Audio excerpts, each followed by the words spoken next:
plasmática, né? Essa estrutura que é tão importante para a célula, que faz com que a célula só aconteça, só exista a partir da formação da membrana plasmática.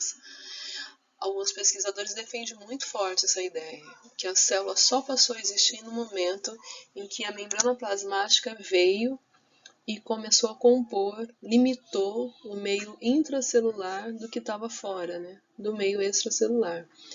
E como que é essa membrana? Esse é o meu objetivo, tentar pensar aí com vocês como que ela é, qual é o jeitão dela, quais são as funções dela. A primeira imagem que a gente tem da membrana plasmática é aquela que a gente aprende lá no ensino fundamental, né? Que a gente tem uma célula, graças a essa membrana plasmática. Dentro dessa membrana plasmática a gente tem um núcleo que fica mais ou menos assim, com esse jeitão de ovo frito, digamos assim. Então aqui seria a membrana, né? Membrana plasmática, que ela tem outros nomes, né? Vamos chamar ela de membrana plasmática hoje. E aqui a gente teria o citoplasma, nessa parte interna, né? Então aqui nessa região a gente teria o citoplasma.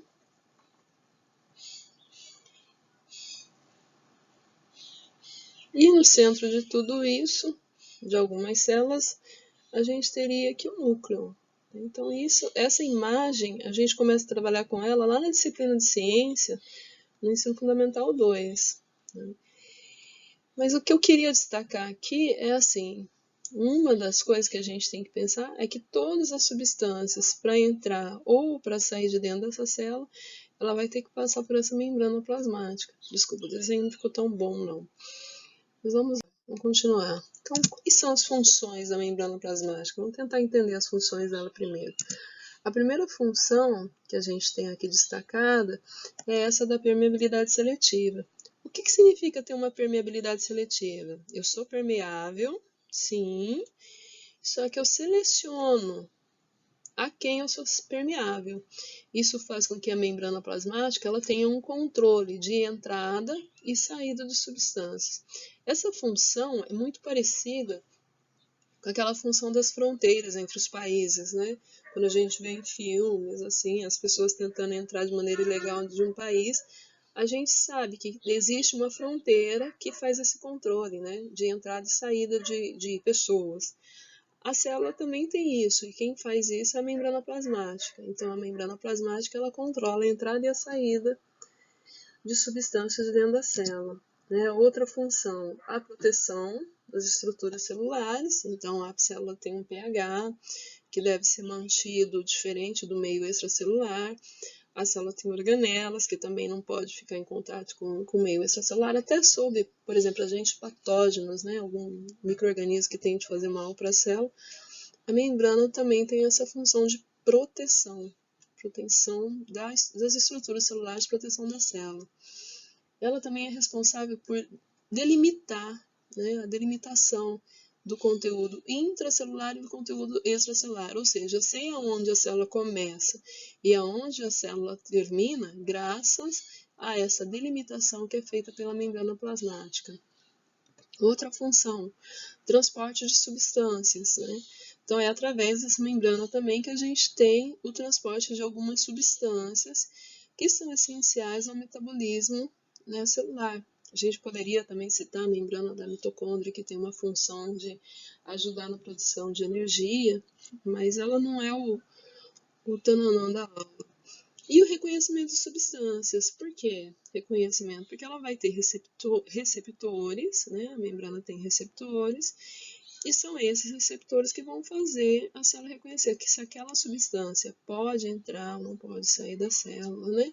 Se é um hormônio, por exemplo, que vai estar interagindo com a membrana celular, ele às vezes nem entra dentro da célula, né? Dependendo do hormônio, ele se liga ao receptor e manda uma mensagem para dentro da célula, e essa mensagem chega no núcleo graças ao intermédio da membrana plasmática que aconteceu.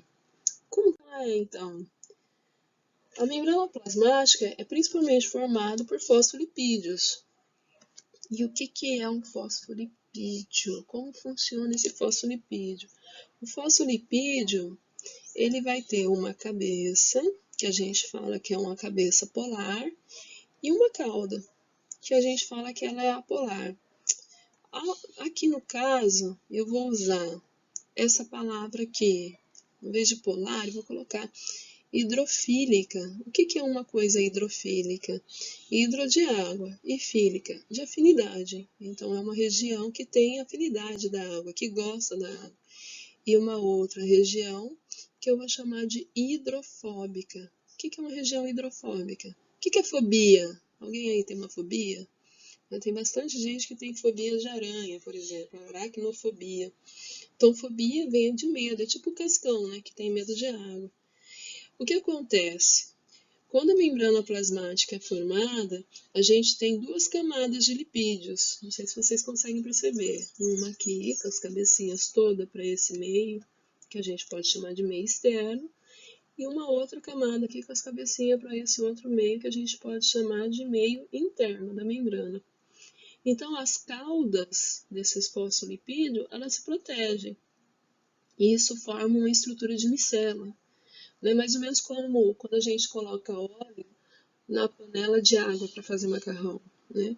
Então, esses fosfolipídios, eles se protegem, né? Ficam as caudinhas aqui no meio, e essas caudinhas acabam se protegendo para elas não terem contato com a água, porque a gente tem que lembrar que vai ter água, tanto no meio externo, né? Então, aqui a gente teria a água, e tanto no meio interno da célula. Então, dessa forma, ela se protege. Inserida nessa membrana nessa bicamada lipídica, a gente tem algumas proteínas. Algumas proteínas que atravessam a membrana de um lado ao outro, como essa daqui, que a gente fala que são membranas integrais, e outras proteínas que ficam na periferia da membrana, que podem ser chamadas de proteínas periféricas, tá? Então, aqui proteínas integrais, né? E aqui proteínas periféricas, tudo bem? E aqui uma bicamada de fosfolipídios. Tá legal. Outra coisa que a gente tem aqui nesse caso, que a gente pode destacar, é glicoses ligadas a algumas proteínas. Quando a glicose está ligada à proteína, a gente chama de glicoproteína. Nesse caso a gente tem uma, aqui a gente tem outra. Quando a glicose é ligada a fosfolipídio, a gente fala que é um glicolipídio, tá bom? Então, deixa eu dar uma notada nisso aqui, para não ficar muita coisa, né? Então, aqui a gente tem uma proteína integral, porque ela está atravessando a membrana, certo? Integral. Aqui a gente tem uma proteína periférica, porque ela está na periferia, certo? E aqui a gente tem uma molécula de glicose. Então a gente fala que é um glicolipídio. Por quê? Porque está ligado a uma molequinha de lipídio, né? E aqui no caso a gente tem uma glicoproteína,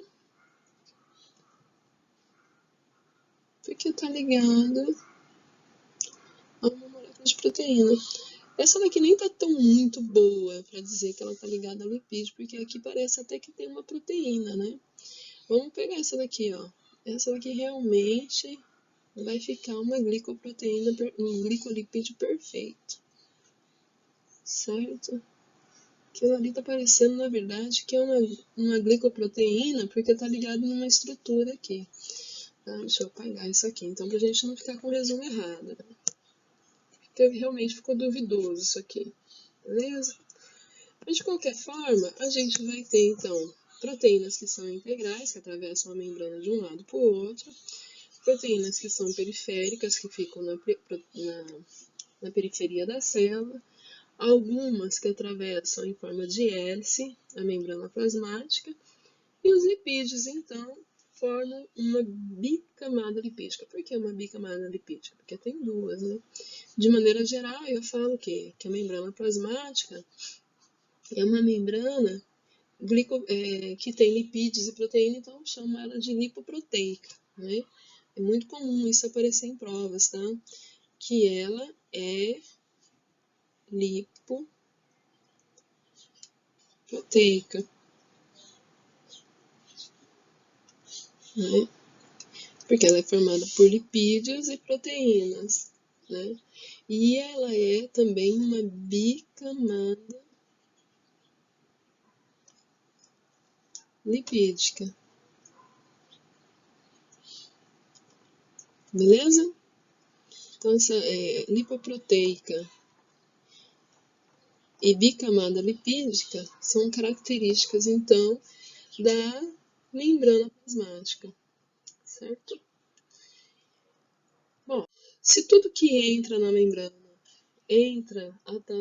na célula entra através da membrana, a gente tem que pensar que existem dois tipos de transporte através da membrana.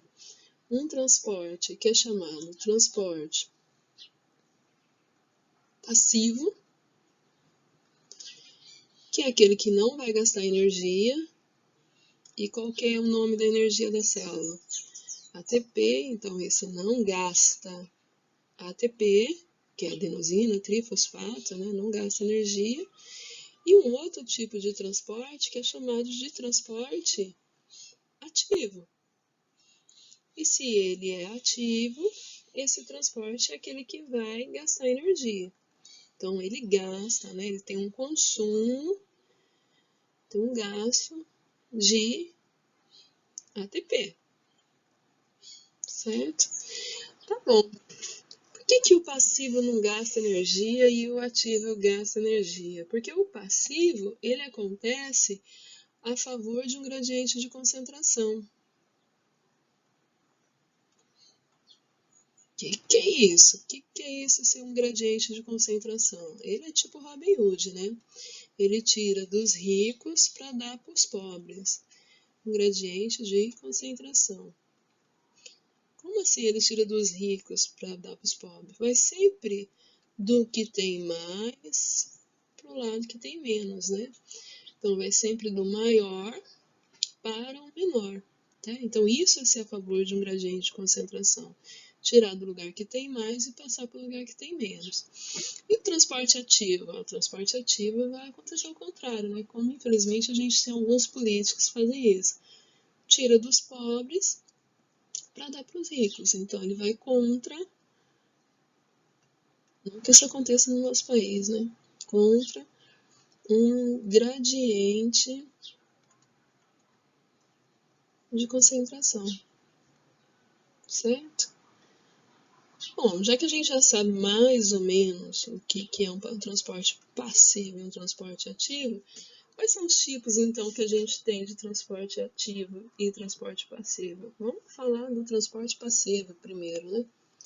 Que é o mais simples, digamos assim, porém é o que mais tem casos, né? O transporte passivo, ele pode ser de três jeitos, né? Difusão, e essa difusão, ela recebe o nome de difusão facilitada.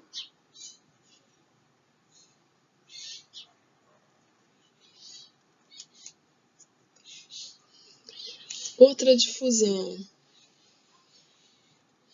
que recebe o nome de difusão simples.